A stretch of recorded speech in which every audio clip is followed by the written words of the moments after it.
Harka fuunee akkam jirtu kabajamtoota hordoftoota Bulloo Entertainmentii nageenyi badhaadhaadhaa isiniin jechaa egaan yeroo keenya eeggannee oduuwwan oolmaa keenya guyyaa har'aa kan biyya keessaaf kan biyya alaa kan gurratti mi'aaniif kan nama gaddisiisan kan hundumaa walitti qabannee dhufnee jirra. Nu faana turtii gaarii godha.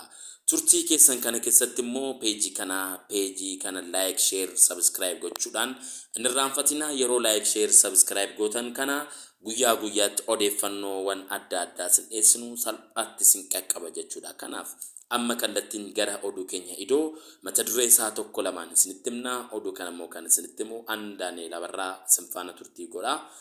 Egaan amma kallattiin gara oduu keenyaatti sin ceesisaa.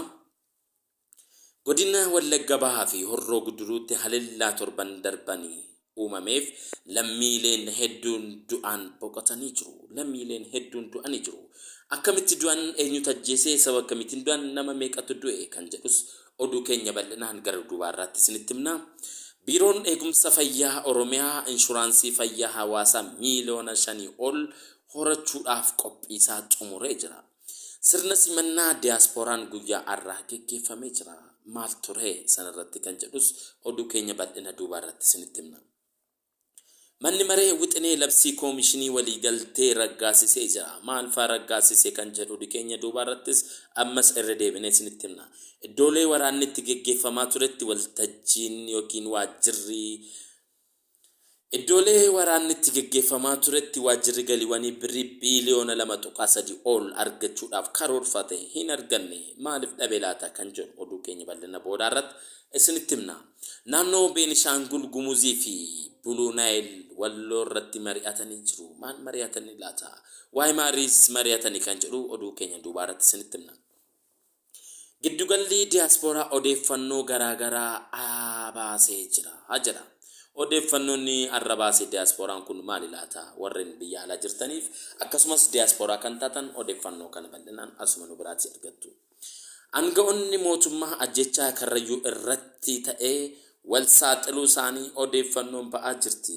Maal jedhanii wal saaxilanii eenyuun saaxile laata kan jedhus oduu keenya bal'inaan isinitti himna. Mana barumsaa bultii addaa magaalaa Najjoo guyyaa har'aa daawwatamee jira. Eenyutu daawwate? Daawwannaa isaanii irratti maaltu ta'e kan jedhu oduu keenya bal'inaa irratti argattu. Nu faana turtii gaarii godha. Amma immoo kallattiidhaan gara oduu keenya biyya alaa mata duree isaa isinitti himna. Oduu keenya alaa irratti kan argannu Antonio Blinken pirezidaantii Keeniyaa Uhuru Kenyataa waliin mari'atanii jiru. Waa'ee maalii mari'atan kan jedhus bal'inaa isinitti himna. Afrikaa kibbaatti namoonni koronaa vaayirasiitiin qabaman gara 90,000 olii ta'uunsaa gabaafamee jira. Egaan kabajamtoota hordoftoota Bulloo Entertainmentii oduu ijoon keenya kana fakkaata. Oduu kana immoo bal'inaan amma kallattii sattaanatti dabarree isin beeksisnaa isinitti himna. Itoophiyaanotaa fi dhalattoota Itoophiyaa michuuwwan ishee gara biyyaatti dhufaniif sirni simannaa addabaabaayii michummaatti gaggeeffamee jira. Sirna simannaa kanarratti taanaan muummee ministeera dhimma alaa obbo Dammaqaa Mokonnin, kantiibaa magaalaa Finfinnee aadde Adaanech Abeebee fi hoggantoota olaanoo hojii mootummaa irrattis argamanii jiru. Kantiibaan magaalaa Finfinnee aadde Adaanech Abeebee diiyaasporota biyyoota alaarraa dhufaniin baga nagaan dhuftan gara biyya dhaloota keessanittis baga nagaan dhuftan jedhanii jiru. Miseensonni diiyaasporaa biyyoota alaa garaagaraa irraa jiraatan dhugaa Itoophiyaa dhaadannoo no more jechuun addunyaa irratti ibsu isaaniifis aadde Adaanech Abeebeen galateeffatanii jiru. Humnoonni jijjiirama Itoophiyaa hin barbaanne biyyi akka diigamtuuf tattaaffii jabaa keessaa akka jiranii fi taasisuun isaanis akka hin milkoofneef jedhanii jiru. Gochi raayyaa ittisa biyyaa qabsoo ijibbaata gaggeessan biyya diigummaa irrattis baraaruu isaanii ibsanii jiru. Lammiileen Itoophiyaa keessaa fi alaan irree gamtoomeen Itoophiyaa maal akka fakkaatu diinaafis firaafis agarsiisaniiru. Kanaaf galata guddaa qabdu jedhanii jiru aadde Adaanech Abeebeen. Manni marichaa wixinee labsii koomishinii waliigaltee marii biyyaalessaa hundeessuuf ba'ee raggaasisee jira. Manni maree bakka bu'ootota moototaa wixinee labsii koomishinii waliigaltee marii biyyaalessaa hundeessuuf ba'ee sagalee caalmaatiin raggaasisee jira. Wixineen labsichaa sagalee mormii 13 kan sagalee hin laanne tokkoo fi sagalee caalmaan labsii lakkoofsa 1265 muraa 2014 ta'uun raggaa'ee jira. Amma immoo oduu keenya gara Beenishaangul Gumuzii argannetti gaafa ceesisnu naannoon Beenishaangul Gumuzii fi bulchiinsi Blue Nile misooma daangaa Walloo irratti magaalaa Asoosaatti mari'ataa jiru. Jilli pirezidantii bulchiinsa Blue Nile Jeneraal Ahmed Al-Muddin durfamu guyyaa kaleessaa naannoo Beenishaangul Gumuz magaalaa Asoosaa galuun kan yaadatamudha. Naannoleen lamaan waggoottan darban dhimmoota misoomaa fi nageenyaa irratti Walloon hojjechuuf waliigaltee mallatteessuu isaanii ni yaadatama. Waltajjichi har'as hojiiwwan darban gamaggamuun hojii Walloon hojjetaman haala cimsuun danda'amu irrattis mari'ataniiru jedhamee jira. Waltajjii kana irratti hooggantoonni mootummaa federaalaa fi biiroo bulchiinsaa fi nageenyaa naannoo argamuun isaanii ragaan koominikeeshinii naannicharraa argames nu himee jira. Giddugalli diiyaasporaan odeeffannoo garaagaraa irraa argatu gara hojiitti galuu ibsame. Sirna hojiitti galuu giddugalicharraati kantiibaa magaalaa Finfinnee Aadde Adaanech Abeebee dabalatee hooggantoonni olaanoo hojii mootummaa fi bakka bu'ootota diiyaasporootaa irratti argamanii jiru. Giddugalichatti guyyoota ayyaana dabalatee torban guutuu tajaajilli kun kan kennamu ta'uu fi odeeffannoo diinagdeen wal qabatee diiyaasporaa fi kan kennamu eeranii jiru. Hojiileen jireenyaa hawaasummaa fooyyessuuf ilaalchisee sirni ittiin odeeffannoo argatanis diriirfamuusaas kaafamee jira. Giddugalicha irratti tajaajilli foddaa tokkoon kan kennamu yoo ta'u, diiyaasporaan tajaajiloonni galmeessan ragaalee bu'uuraa fi immigireeshinii kan argatu ta'us ibsamee jira. Qophiiwwan garaagaraa diiyaasporaaf qophaa'an ilaalchisee giddugalicha irrattis ibsi kan kennamu ta'us ibsamee jira. Maddi TOLT. Amma immoo odeeffannoo keenya Karrayyuurraa argannetti ceesisna. Aangoonni mootummaa lama ajjecha abbootii gadaa Karrayyuu torban 3 dura raawwateef ajajni kan kenname hooggantoota mootummaa naannoo Oromiyaa keessa jiran ta'uu akeekan. Deetaan ministeera nagaa Itoophiyaa fi miseensonni caffee Oromiyaa obbo Taayyee Danda'aa fi miseensi paarlaamaa Itoophiyaa kabajamoo Angaasa Ibrahim ajjechaan abbootii gadaa Karrayyuu irratti raawwatame garee hooggansa mootummaa naannoo Oromiyaa keessa jiraniin ta'uun himame.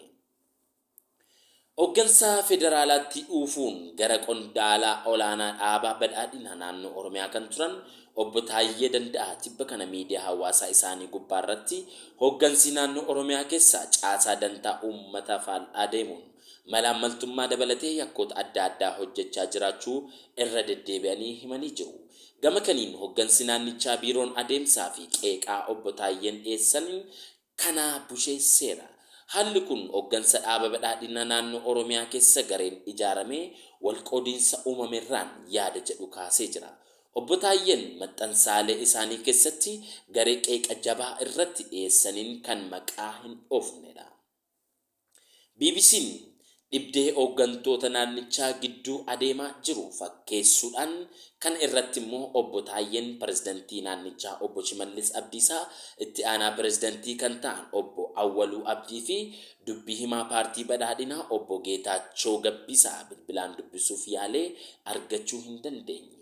Waa'ee ajjecha abbootii gadaa Karrayyuu obbo Taayyee Danda'aa maxxansaalee isaanii garee hooggansa naannoo Oromiyaa qeequu fi himatu keessaa kan guyyaa muddee 26/2021 maxxansee keessatti yakka jararraa xinnoo himtuun waatu duuba jira jedhamu himan. Tokko ajjeefamuu abbaa gadaa Karrayyuu booda namootni 20 ol achi buuteen dhabame. 2 gadaa hawaas abbaa gadaa Karrayyuu ta'uun baalli fuudhatan. 3 abbaa gadaa Karrayyuu dabalatee namoonni 14 eenyuun akkamiin akka ajjeefaman hin beekamne. Kan isin shiftaa itti ergitanii ficcisiiftan, kan abbootii gadaa irratti ajjeesiftan, kan ittiin bittan qarshii miiliyoona 600 irratti guurtanii dhowwattan martuu nu duuba jira jechuun ajjecha abbootii gadaa Karrayyuu duuba hooggansa mootummaa jiraachuu akeekanii jiru. Miseensi paarlaamaa Itoophiyaa kan hooggansa Ibrahim yaadota obbo Taayyeen deeggaran kaasuun odeeffannoo bal'aa rakkoo hooggansa sadarkaa naannootti jiru miidiyaa hawaasaa gubbaatti yoo himan akkaataa abbootiin gadaa Karrayyuu itti ajjeefamanis ibsanii jiru. Sadaasa 22 ganama poolisiin dhaqee isaan marsee nama 39 qabee nama 16 bosona Basaqee jedhamu keessatti jilbeenfachiisanii naasu malee ajjeesanii jedhan Dooktar Angaasaan. Odeeffannoo kana kan argatan namoota lama ajjechaa kana jala lubbuun oolan irraa ta'uu fi nageenya isaanii jecha eenyummaa isaanii akka hin himnes dubbatanii jiru. Itti dabalataanis abbaan waan kana geggeesse namoota qabdanii turan 93 bakka tokkotti fixuun jiraattota oduun mootummaa abbootiin gadaa Karrayyuu ajjeese jechuun nutti hin kaatu turte. Hambisuu keessattiyyuu sirriitti miti jechuun ijoollee poolisii komattanii jedhu. Qaama ajjecha kana ajajaniirus jedhanis maqaa dhahanii himanii jiru. Odeeffannoo namoota lamaan kanaan ifa godhame jechuun kunis odeeffannoo BBC'n amma dura yeroo ajjecha abbootii gadaa Karrayyuu irratti gabaasa hojjete argateen wal simu. Godina Shawaa Bahaa daangaa aanaa Boosat fi aanaa Fantaallee gidduu jiru Karra yookiin mootummaa jedhamu gubbaatti kan turan abbaa gadaa Karrayyuu Kadir Hawaas dabalatee namoonni 14 humnoota mootummaa Oromiyaatiin ajjeefamuun jiraattonni BBC'tti himanii turan. Gochichi kan raawwates poolisiin humna addaa naannoo Oromiyaati. Wayitaa gochichi raawwatamus uffannaa dambii humna adda Oromiyaa uffatanii akka turanis odeeffannee jirra jechuudhaan jiraattonni BBC'tti himanii jiru. Haa ta'u malee mootummaan ajjechaa kana kan raawwate garee Abaawo Shaneeti ittiin jechuun beeksisuun isaas ni yaadatama. Odeeffannoo qaama mootummaa keessaa waa'ee ajjecha abbootii gadaa kana haaraan bahu hordofees BBC'n irra deebiin hooggantoota biiroo bulchiinsa nageenya Oromiyaa obbo Shaafii Hussein gaafatee ajjechaan sun qaamolee shororkeessaa Abaawo Shaneetiin raawwatamuusaa dubbatanii jiru. Gama birootiin immoo ajjechaan kun kan ta'e jedhamee kan itti qophaa'e humnoota nageenyaa poolisii hidhattoota mootummaa paartii badhaadhinaa garjabinaan kan raawwatamedha jechuun ture. ABO'n ibsa wayitaa sanitti baasee tureen gochicha kan balaaleffate. Ajjechaa abbootii gadaa Karrayyuu Alii Sadaasa 22 raawwatee naannoo uummanni Karrayyuu sirna gadaa itti gaggeeffatu bakka warri aangoo gadaa harka qabu qubatanii jiranitti ta'uusaa jiraattonni aanaa Fantaalee obboleessi isaa namoota ajjeefaman keessaa tokko dubbatee BBC'tti himee jira. Abbaa Kadir Hawaas dabalatees tuutni abbootii gadaa ajjeefamuun miseensonni gadaa michillee kan dullachaa yoo ta'an waggaa 4 dura gadaaf godaananii bakka Kaarraatti jedhamutti qubatanii turan. Maddi keenya BBCdha.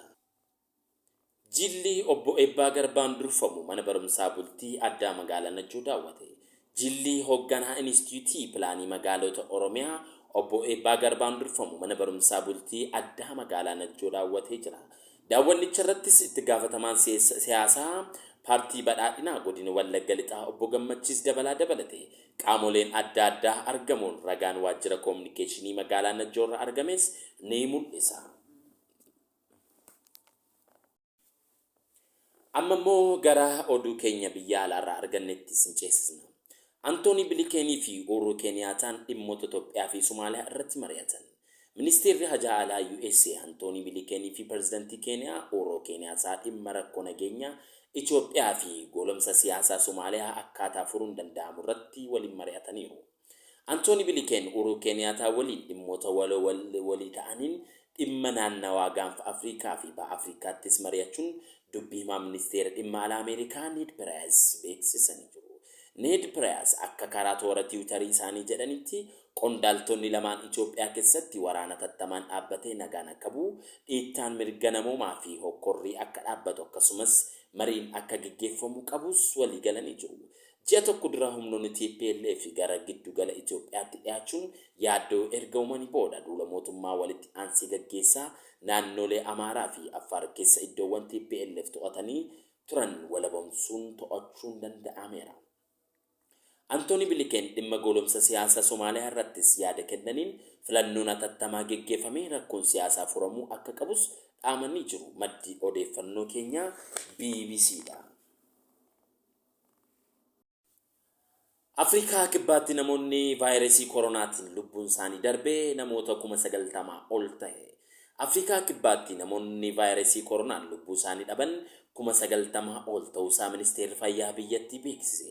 Ministeerri fayyaa biyyattii akka ibsetti vaayirasiin koronaa Afrikaa kibbaa keessatti namoota miiliyoona 3.4 hubuun namoota 90,854 ammoo ajjeesee jira. Lammiilee biyyattiitti miiliyoonni 27 ta'an talaalli vaayirasii kana kan fudhatan yoo ta'u, haa ta'u malee namoonni vaayirasii kanaan qabamanii daran dabalaa jiraachuusaas himanii jiru. Kanaaf egaan kabajamtoota hordoftoota Burloo Entertainmentii oduu keenya har'aa qabannee jirru keessaa kana fakkaata. Oduu kanan garraa kan qabnu kanuma. Oduu keenyatti aanu immoo guyyaa guyyaan akkasin qaqqabuuf peejii Burloo Entertainment jedhu kana like, subscribe, share gochuudhaan akka nu biraan hafne oduun akkasin qaqqabuuf jechuudha. Kanaaf guddaa galatoomaa turtii nu faana gootaniif. Oduu kana immoo kan qopheessee isiniif dhiyeessaa ture an Daaneel Abarraa sin faana turtii gaarii godheen jira. Turtii gaarii isiniif hawwaa, guyyaa gaarii. Amma immoo odeeffannoo keenya Wallagga Lixaarraa argannetti isin ceesisna. Lixa Oromiyaa godina Wallagga Bahaa fi Horroo Guduruu Wallaggaatti haleellaa torbanoota muraasa darban keessa lammiilee nagaa irratti raawwatamaniin jiraattonni miidhamaa jiraachuu himamee jira. Jiraattonni Wallagga Bahaa aanaa Giddaa Ayyaanaa irraa xumura ji'a Sadaasa darbetti namoonni baay'een ajjeefamuu fi qabeenyi isaanii saamamuu himamee jira. Kana malees dhalattoonni Oromoo 200 ol ta'an aanaa Giddaa Ayyaanaa ganda Handoodee Diichoo Gooxii Alii jedhamutti keessatti ugguramanii akka turan BBC'n odeeffatee jira. Baatii hagayyaa qofa lammiileen 200 ol godina Wallagga Bahaa aanaa Kiiramuutti ajjeefamus gabaafamee jira. Komishinarri mirga namoota Itoophiyaa gama isaatiin humni nageenyaa dabalataa bakkeewwan kanneenitti atattamaan yoo argame malee walitti bu'iinsa hawaasaa hammaataan akka dhaqqabu maluu akeekkachiisuu isaaniis ni yaadatama. Dhimma kanarratti hooggantoonni biiroo bulchiinsaa fi nageenya Oromiyaa Obbo Shaafii Huseen mootummaan rakkoo kana quba akka qabuu fi tarkaanfii fudhachaa akka jirus himanii jiru. Maddi odeeffannoo BBCdha. Egaan kabajamtoota hordoftoota Burloo Entertainmentii amma immoo gara oduu keenya bal'inaatti isin ceesisa. Oromiyaatti bara kana miseensota inshuraansii fayyaa hawaasaa abbaa warraa miiliyoona 5,200 ol horachuu fi hojjetamaa jiraachuu biiroon eegumsa fayyaa Oromiyaa beeksise. Bara darbee miseensota abbaa warraa miiliyoona 4,500 horachuun danda'amuun itti aanaan biiroon eegumsa fayyaa Oromiyaa Dr. Bookanaa Guutuu himanii jiru. Hojiin galmeessisaa miseensaa fi miseensummaa horachuu muddee tokko hanga gurraandhala 30,2014tti kan hojjetamu ta'uu eeranii jiru. Faayidaa inshuraansii irratti hojjechuun miidiyaaleen ga'ee bakka guddaa akka qabanis himanii jiru. Miidiyaalee biyyaa fi hawaasaa gama fayyaa nageenyaa fi odeeffannoo sirrii dabarsuun dirqamaa fi naamusaan dalagaa isaaniitiin galateeffatamanii jiru. Hojii damee kanaan hojjetamuun gara fuulduraatti jabeessuun ogeeyyoolii miidiyaa waliin Adaamaatti mari'atamaa jira. Jibriil Huseentu gabaase.